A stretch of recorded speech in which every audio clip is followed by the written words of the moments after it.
On the 12th skein of Christmas my postman gave to me 12 Shetland sheepies.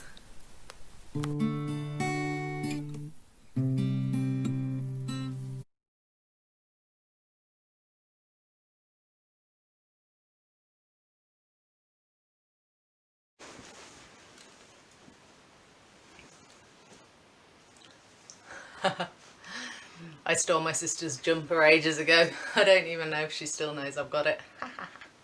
So cozy. Hello and welcome to the 12 Skeins of Christmas with me, Alex, and I hope you've enjoyed all the 11 other little videos that I've done. I've really enjoyed just going along and focusing on all these different sheep breeds and sheep producers. I think it's really brilliant what they were doing, and it's been really lovely to get to know people.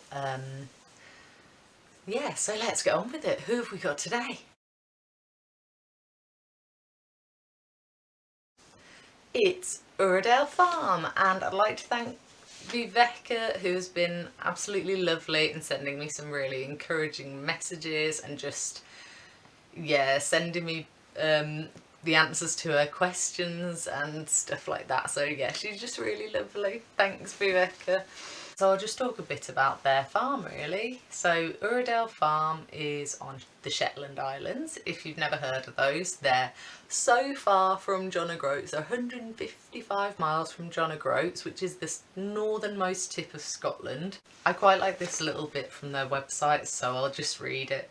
Shetland has been described as a Viking crossroads between the North Sea and the Atlantic. Actually, it's a lump of rock on which persists a fairly intriguing history of 5,000 years of mankind. Few other places hang on to the indigenous breeds of antiquity. Perhaps we're just fortunate. And yeah, I think that's what interested me in Fair Isle knitting first, was that history of being, they were like a port, and if you look at any of the shipping lanes, there are so many from over by America to Sweden and all the Scandinavian countries, and then down to Europe. And because of the really successful herring industry in Shetland, you'd have this really cosmopolitan place that was an absolute melting pot for different cultures, and that's what really excited me when I was reading Alice Starmore's book of Fair Isle knitting, when I first started to learn about colourwork and Shetland. Hey, sorry it's a little bit late folks, but today I wanted to show you my Kammebornia hat with tassel. Hello everyone, sorry it's a little bit later than scheduled, but I wanted to show you this lovely hat that I finished making finally. So it's colourwork. All of these colours are Uradale Farm colours, except for the sort of stone colour, which is Jameson and Smith's. So this is Bluebell, Deergrass Heath, Sundew Heath and Tormental. And my little tassel. Look, I've graduated. Okay, I hope you enjoyed the episode. Bye!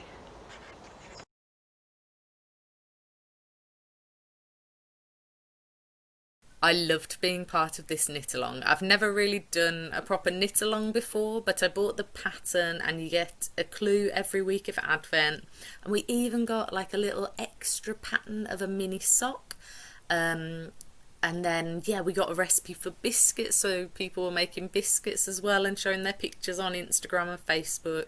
And she did a little Facebook Live, so it was really interactive and I really enjoyed it. And now I have a really nice hat that's made out of Uradale yarn, which I really love, and it's so soft. It's really nice. There's nothing like a colourwork hat to keep you nice and cosy. Right, I'm going to talk a little bit about their farm now. Uradale Farm grows lamb, beef and wool from their native sheep and cattle, and they converted to organic production in 2001.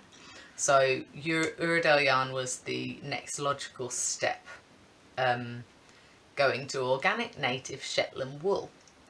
And they are under certification by the Scottish Organic Producers Association, and that's the highest level of accreditation available in Shetland for animal welfare and health. So anything you buy from their farm is going to be, those animals are really well looked after. And all their sheep are, their wools are unbleached, undyed, and they have grey, murret and natural, but I can never remember if it's flucker or fluckra. I'm gonna write that down here. But yeah, so there are some lovely colours that they have. Apparently most Shetland sheep are sort of the white variety, but I really like the natural that they've got. Yeah, I've got some Ryeland and Soe and all these different colours, so yeah, I can totally get on board with the natural colours, and it's amazing how many different colours of brown there are. When you look, and there's about 20 shades from sort of oatmeal colour to like dark chocolate, so yeah, you wouldn't believe it. And all the non-sheepy colours are organically dyed to reflect the moss and the flowers on Shetland. Uradale Farm covers over 1,200 acres of land, and apparently the sheep are really good forecasters of the weather, so if you follow a ewe in a storm, they'll show you the best sheltering places, I think. Shetland ewes are really good as well because they don't really need much supervision. They will lamb themselves. Oh, and it's not long before the lambs actually appear, so April, what are we now? January, February, March, April. So that's something to look forward to.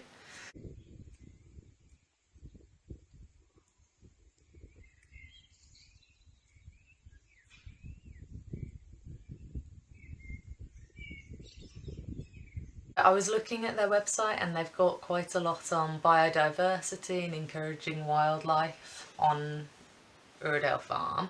Uradale has been managed environmentally for biodiversity over 20 years. Numbers of breeding birds, particularly curlew, plover, snipe, oyster catchers and peewit, have benefited from the organic activities, so that's really cool.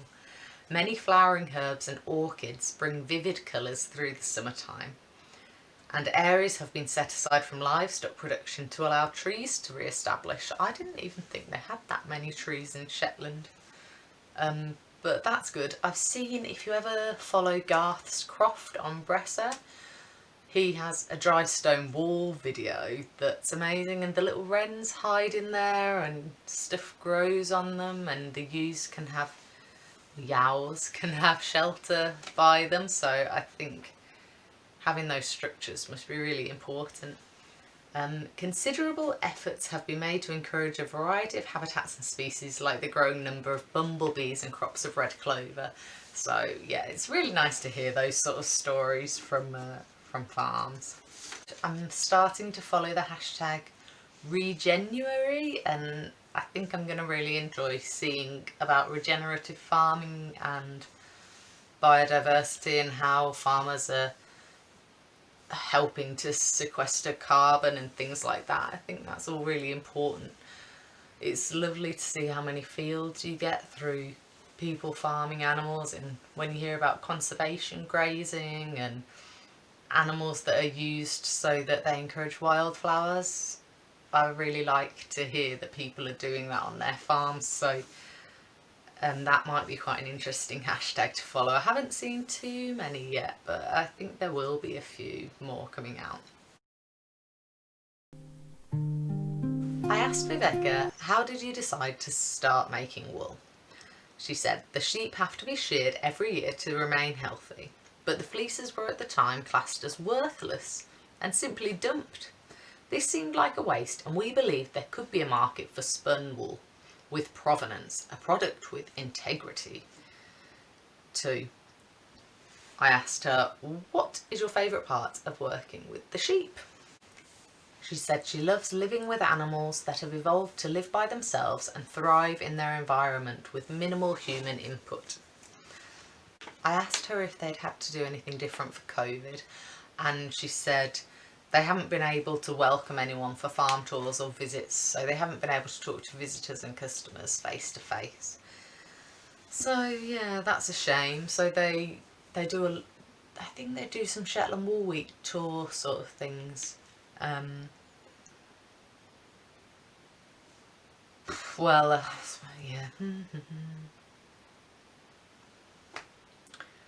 What is your favourite garment that has been made from your wool? And Ronnie said that his favourite was Viveka's mittens.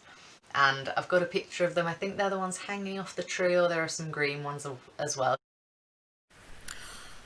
I forgot to talk about these really cute slippers. Viveka makes these. She knits them up herself, felts them, and then I think she might sew them up, but she was showing me some pictures of them earlier in the year and they're so cute. I really love them. Viveka sent me some lovely photos which I'm going to put in next, and you might have to excuse the piano playing. I thought I might get a bit more time to practice, but it's been a really busy Christmas. That might have to be on my New Year's resolutions, but they're really pretty, and there are some lovely just cosy sort of pictures, and I think they're lovely to round off these 12 skeins of Christmas.